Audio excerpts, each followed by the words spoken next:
báyé bá ń fa mí pẹ̀lú ògo rẹ̀, ó ṣeun ọmọ Ọlọ́run ni mí. Ọwọ́ agbára rẹ̀ yóò dì mí mú lọ́jọ́ ayé mi gbogbo. Mo lọ́rẹ́ tó pèsè fani gbogbo. Mo nílé kan lókè ọ̀run gíga. Wọ́n ní tó rí ìdí èyí náà ni èmi ṣe ń kọ́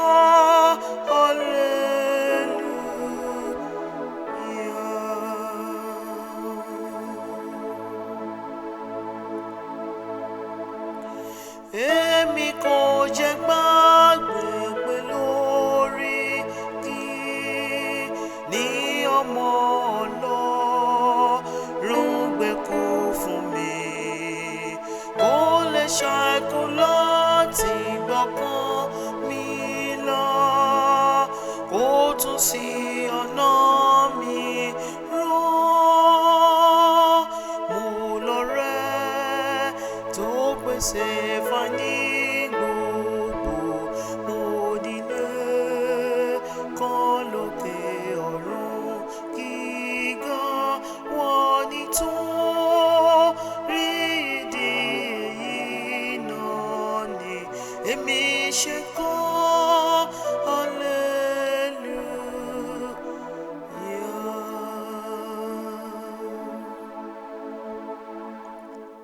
òjò ló tán s'Olúwa ọba mi, ó máa kọrin yìn sí nígbà gbogbo.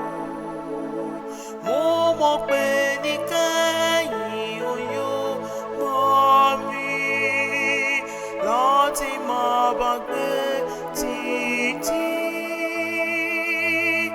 Mo lọ́rẹ́ tó pèsè fani gbogbo. Mo nílé kan lókè ọ̀run gíga. Wọ́n ní tó rí ìdí èyí náà ni èmi ṣe kọ́